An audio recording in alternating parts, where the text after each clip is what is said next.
Ngayon, nababanggit pa na si Joy Diwata ay may nariktang sponsor.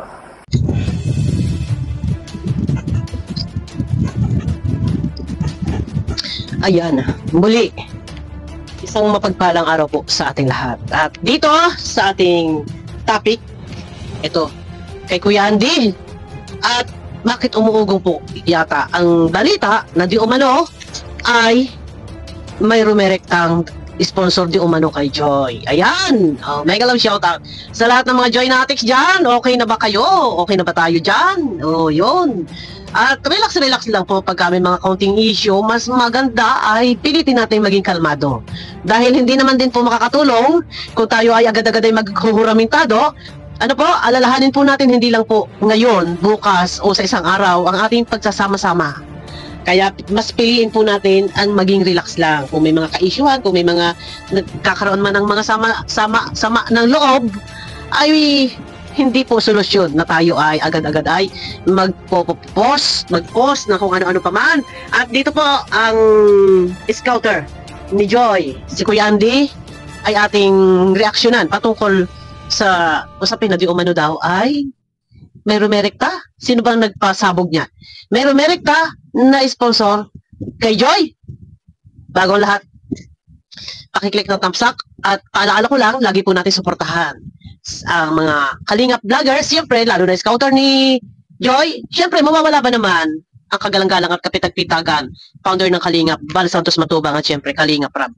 Eto na, suportahan po natin si Kuya Andy at pakiclick ng thumbs up, guys. Mawalang galang Kuya Andy, paririnig ko lang, kasi kailangan meron tayong pinagbabasihan. Ano po? No, may isa lang po akong nasasabihin. Na ito naman po ay alam ng karamihan. Alin? Alam ng mga sponsor. Higit sa lahat ako, nakakalam. No? Ito po mga kababayan ang sasabihin ko, tulad na sinabi ko na marami po ang nakakalam. Higit sa lahat ng mga sponsor. Okay. Ako. Okay, no? okay. Taon na may nariktang sponsor kay Joy Diwata. Yun. May nariktang sponsor kay Joy Diwata? Teka po muna. Tuloy muna natin, ha? Mga kababayan, isa ako sa magpapatunay. Yan. No? Dahil si Joy Diwata po ay sa pulong nakilala kong batang ina si Nanay Imelda ay hindi ko nakita ang magsinungaling. Okay. Kaya hindi kaya ka-plan. No? Pero sa iba't iba, may mga naririnig ako. Ayun. Joy Diwata. Tulad niya ako nasabi ko mga kababayan, no? Kung kayo mahanay kung ano man ang inyong mga binabahagi na hindi kayo magkaintindihan, okay, kung ano man ang inyong pinagpapaktihan, okay, na hindi kayo magkaunawaan, huwag nyo namang isama.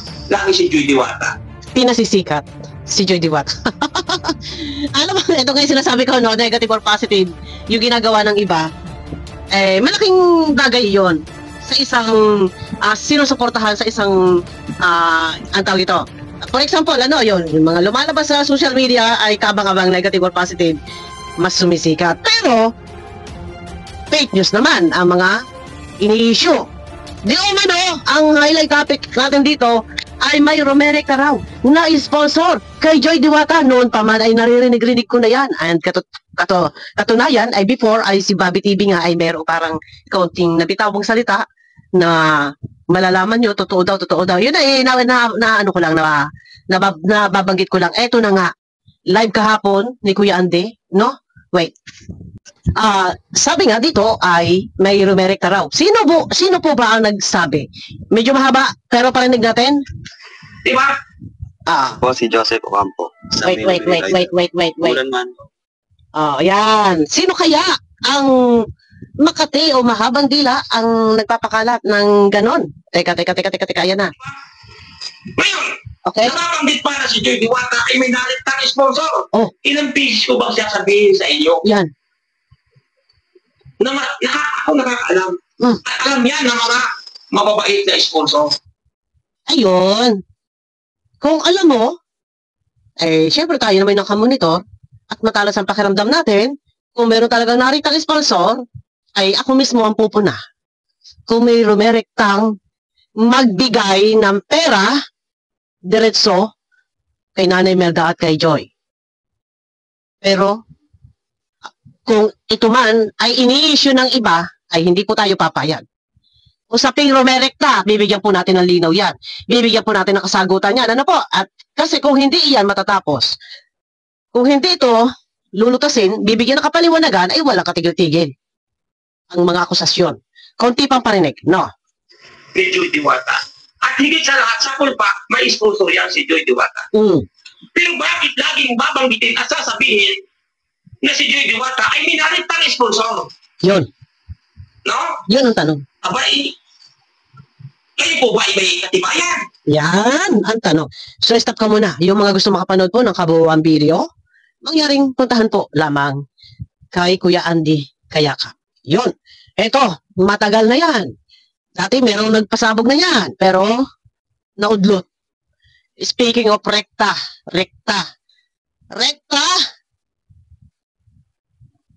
maglabas ng sapat na ebidensya. Kung merong sponsor, Romerectang nagpadala ng pera. Ano yung hawak na screenshot? Yung sinasabing di umano ay Romerecta, hawak ko ang screenshot eh. Hawak ko ang screenshot. Yung sabi na, ay, teka muna, natawag si ano. O, ito, pangalanan ko. Sabi ko nga, kung may Romerectang sponsor, ilabas ninyo ang sapat na ebidensya na nagkaroon ng conversation na nagrektang nagpadala ng pera. Isa sa bawal, ang sabi ni Kalinga Prab, bawal Romerecta magpadala ng pera. Yan ang bawal. Pero kung ang isang sponsor ay dumiretso Romerectang kausapin si Joy, hindi para magpadala ng pera, walang problema doon. Ito, sasabihin ko na, hawak ko ang isang screenshot na di umano. Romerecta daw kay Joy. Yes! Romerecta nakausapin si Joy. Pero hindi Romerectang nagpadala ng pera. Romerecta kausapin, kinausap si Joy, panahon na si Joy ay magbe-birthday. Ito ay naganap panahong isinasagawa or merong paghahanda para sa nalalapit na birthday ni Joy. Ito ay patungkol sa size ng damit, size ng sapatos. Ano ang size ng baywang? Ano ang size ng hips mo? Pakisukat. Dahil sa gown na susuotin. Nasaan doon? Ang ipinagbabawal na bawal Romerecta magpadala ng pera. Walang naganap na rektahan pagpapadala ng pera at alam ng sponsor yan. Alam ng sponsor yan na bawal, hindi sila gagawa ng isang hakbang na ito ay kasisira ni John. Yung hawak, alam ko kung sino may hawak dyan. Alam ko kung sino yung nag-iingay, yung kunwaring gustong pasabugin at paingayin na di umano ay nanahimik na eh. Nanahimik na yung nagdiyang isa. Yung babae. Di umano ay may nariktang sponsor for your info. Diyos na nagpaparatang at nagpapakala. Walang nariktang sponsor. O baka naman, ang akin dito, ito, wait. Dati pa yun eh. Kung ano man yung mga issue ngayon, ilalabas ko yan kung sino man nagtatapik. Wala akong alam eh. Nakita ko lang kay Jubilito. Kaya ako nakapag-reaction, pinuntahan ko si Jubilito. Ano po? Ang akin lang dito, maglalabas sa sapat na ebidensya. Kung yung sinasabi ninyong hawak ninyong screenshot, ilalaban ko yun. Ilalaban ko yan. Hawak ko ninyong screenshot na yan. Na doon nakalagay, na di umano, ay, teka muna. Ay, natawag si tita Ang dahilan kung bakit Romerecta, nasabi ko na. Romerecta kay Joy para kunin yung size ng baywang, size ng balakang, size ng balikat para sa gown na susuotin ng birthday. Kaya kung alam nyo lang nung dumating yung damit ni Joy, anong nangyari? Hindi pa rin nagkatugma-tugma yung size. Kasi na-adjust na yun eh. Sa Taiwan eh, yung damit eh. Nung pinadala, bumagsak sa daet, ang damit, hindi pa rin tugma yung size. Kaya ang ginawa, ang nangyari, si Bobby ang nagpa-refer ng damit. Nasaan doon? Yung bawal, Romerecta, na magpadala ng pera. Isa sa ipinagbabawal ang Romerecta para magbigay ng pera. Wala akong alam kung sino ang nagsasalita, ang nagpapakalat ng di umano direktahan. Papanoorin ko muna to, babalikan ko to kay Kuya Andy, papanoorin ko, tatapusin ko, at babalikan ko kung meron, kung sino yung ganitong nagtatakel. Sino po ba, guys? Kasi ilalaban ko ang screenshot, hawak ko. Dahil iyan lang naman ang inabangan ko eh. Kung sakaling meron mag-iingay at pasasabugin, di umano ay may rumerikta ba? Maglalabas kayo ng sapat na ebidensya. Number 1 na bawal. Bawal dumirekta ang sponsor na magpadala ng pera sa isang beneficiary. Yan po yung number 1 rules. Kaya yan po yung lagi natin tatandaan. Bago kayo, kung sino mang mga nag-iingay, kung sino man ang nagpapakalat niya, kung sino man nagpapasabong niyan, ilalaban ko po ito ng debatihan. Oo, totoo. Ilalaban ko ng debatihan to. Hahanapan natin ng resibo. Magpapatunay na kung merong nilabag ang sponsor. Walang nilabag ang sponsor. Alam ko yan. Monitor tayo dyan. Siyempre lahat. Mga sponsor dyan. Yung mga big time sponsor, siyempre. Kasama natin yan dati. Kasama sa akin, sa group chat. Sila Ma'am Marie, sila Ma'am Helen, kasama ko yan. So ang mas pinalawak po ang mga grupo-grupo, no, pinalawak. Na total sila naman talaga kayang bubuo ng isang malaking grupo talaga at makakabuo ng para sa pampabahay. So nag-separate sila Ma'am Helen, sila Ma'am Marie. So naiwan sa akin yung ibang karamihan. Alam natin ang galaw. Pero huwag sasabihin, no? Na may rumerikta ng sponsor. Pag sinabi po kasi rumerikta, ang isa sa bawal, kasi nabanggit po yan ni Kalinga Prab, wala namang bawal na makipag-usap. Ang bawal po, huwag rerekta ang sponsor magpadala sa beneficiary. Yan po ang isa sa bawal. Pero yung kausapin ng isang organizer, ang beneficiary, ito si Joy, para kunin yung sukat ng dami, para doon sa gown na susuotin sa birthday, bawal po ba yun? Paano malalaman? Kasi sponsor, isang halimbawa si Cisnel, sponsor siya sa damit, ang mga damit ang galing sa ibang bansa. Bibili ka ng damit, hindi mo alam yung size, natural. Magtatanong ka, kukontak ka. Ano? Walang masama doon. Ang bawal,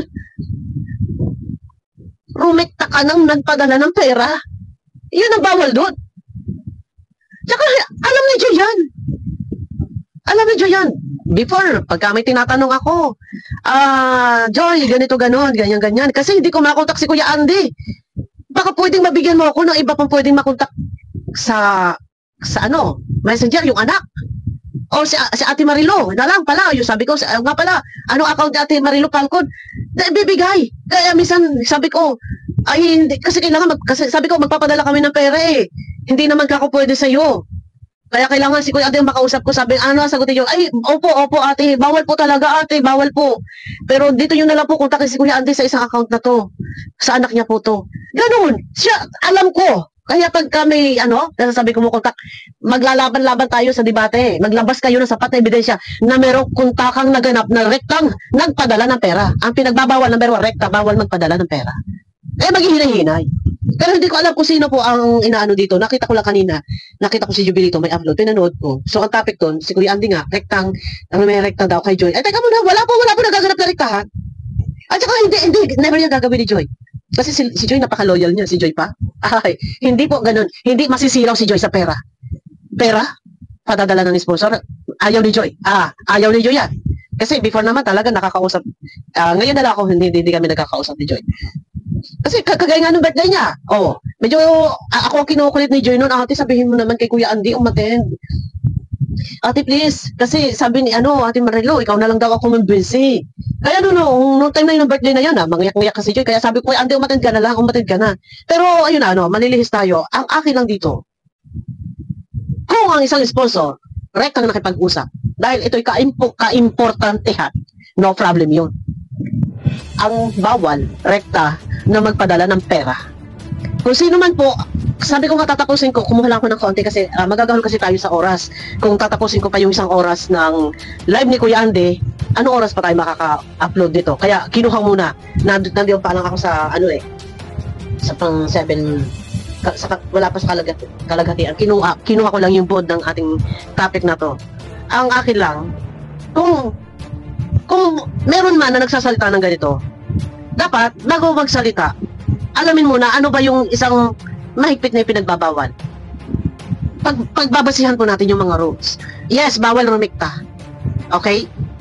Pag sinabi bawal Romekta, bawal, ang pinakabawal doon, hindi masamang bawal Romekta makipag-usap, magtanong. Ang bawal po na Romekta, rektang magpadala ng pera. Yan po ang pinakabawal.